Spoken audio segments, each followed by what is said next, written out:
everyone, welcome back to my Python for Data Analysis series, where we cover all the essential Python skills you need to work with data. I'm Urvi, I'm a data analyst, and today we're covering one of the fundamentals, variables. So what's a variable? A variable is a way to store a value. For example, let's say we have this variable x. It can take on different values like x equals 1 or x equals 712.9 or even x equals coding in Python. When we set x equal to 1 or x equal to 712.9 or x equal to coding in Python, then x stores that value. And if we want to see the value, we can even print out x after each of these statements.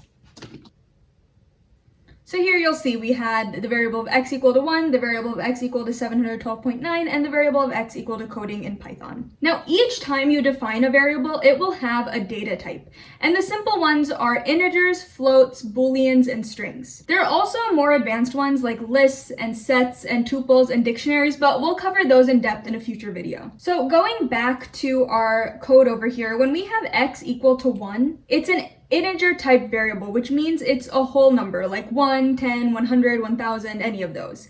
When x is equal to 712.9, it's a float data type, which means it's equal to a decimal or fractional number. So things like 7.5 or 100.92.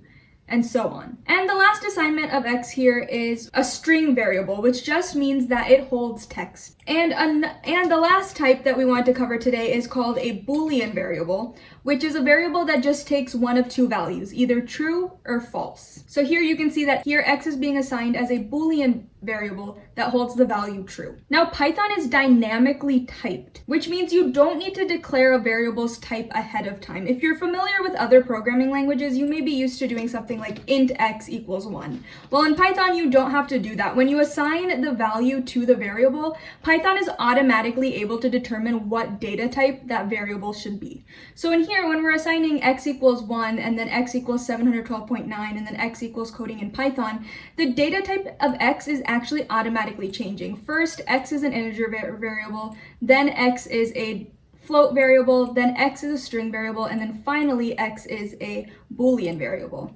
And we can also see this if we print out the type of x, which we can do using this type function. That will give you the data type of any variable.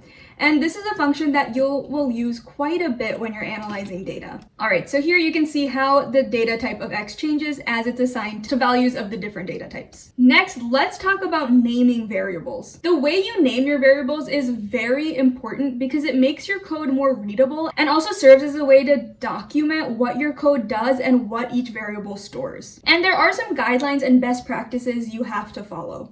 So the first is that your variable names have to start with a letter or an underscore. You can't start it with a number or any other special character like exclamation point or asterisk or something like that. The rest of the characters after the first one can be a letter, number, or underscores. The second guideline or really rule is that your variable cannot be a keyword.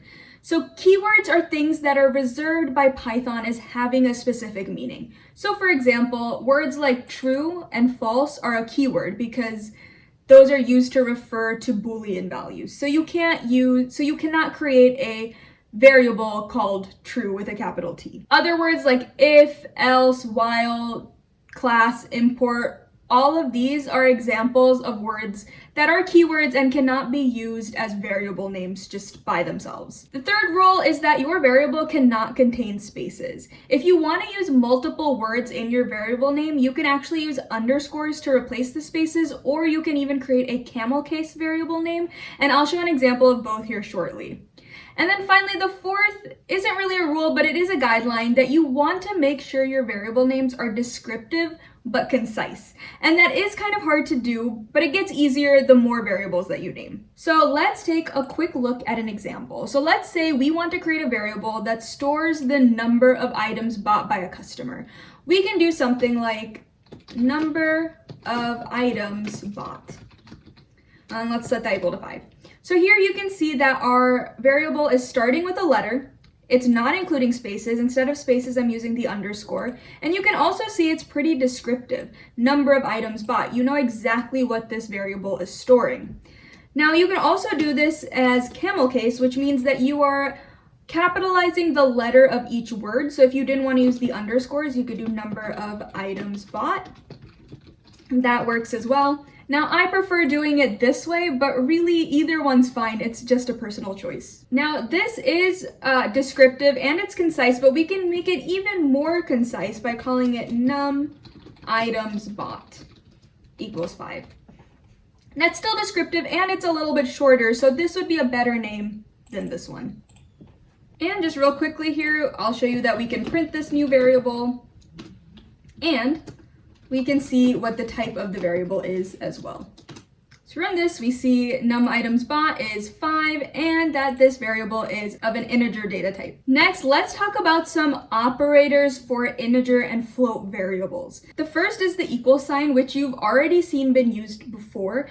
This is also known as the assignment operator because it assigns a value to a variable. You can also add, subtract, multiply, and divide two numeric variables. And this works for mixed types as well, like adding an integer to a float, for example. So let's say we have two variables. Let's say x equals 5 and y equals 10.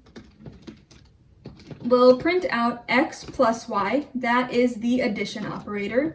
We'll also print out x minus y. That's the subtraction operator. And x multiplied by y, that's the multiplication operator, and x divided by y, that's the division operator. And just to make it really clear, these characters right here, those are what the operators are. These are the variables, these are the operators.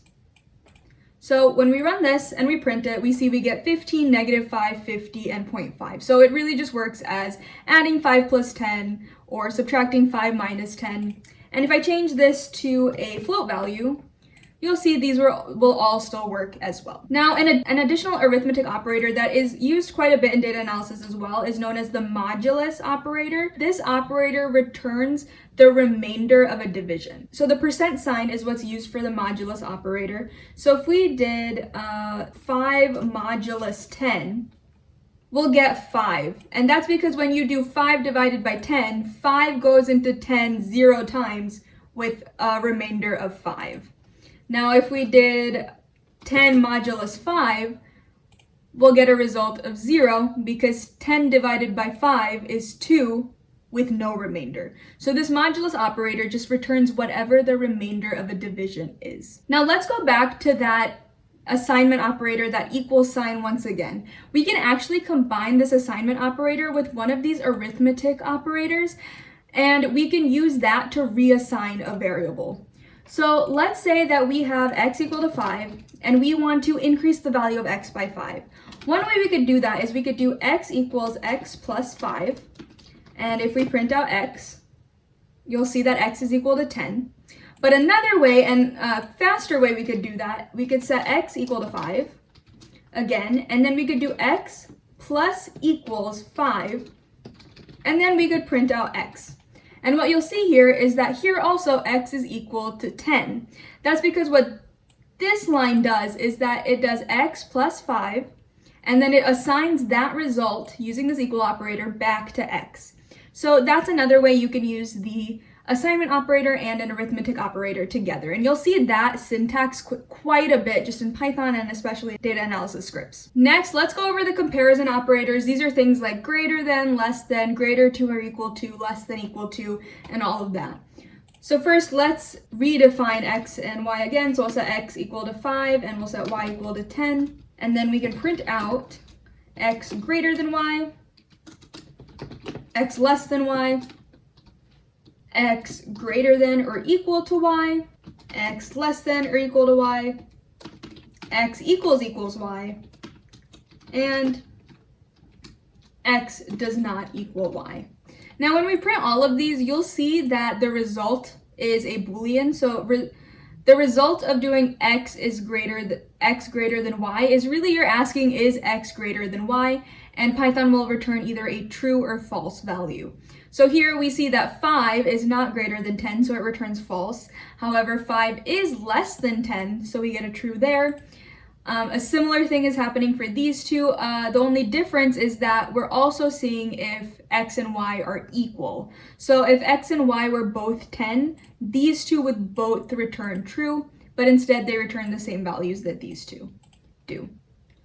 And then finally, the last two you can do is the equals equals operator and the not equals operator. So here we're trying to see if x and y are equal, and here we're trying to see if x does not equal y, and that results in true. So you'll see the true value down here. And to wrap up this video, let's quickly review logical operators that are used with Boolean variables. These are the keywords and, or, and not. So let's say we have two Boolean variables. We have bool1 equal to true, and then we have bool2 equal to false. And let's test out that first operator. So if we do bool1 and bool2, what this is saying is it wants to check whether bool1 is true and bool2 is true. So when we run this entire statement, we get the result of false. And that is because bool1 is true, but bool2 is not true. Therefore, bool1 and bool2 are not both true. And when you use these logical operators of and, or not, the result is always going to be another Boolean. So let's try bool1 or bool2. What this is saying is bool1 true or is bool2 true? So only one of them has to be true. So when we run this, we get the result of true. And that's because bool1 is true. So it doesn't really matter if bool2 is true or false. One of them is true. And finally, we can do the not operator. So let's do it with bool1 first. So what not does is it's the negation operator. So it flips the value of the Boolean variable. So in our case, when we have bool1 is equal to true, when we do not bool1, that's going to just flip the value of bool1 and give us false.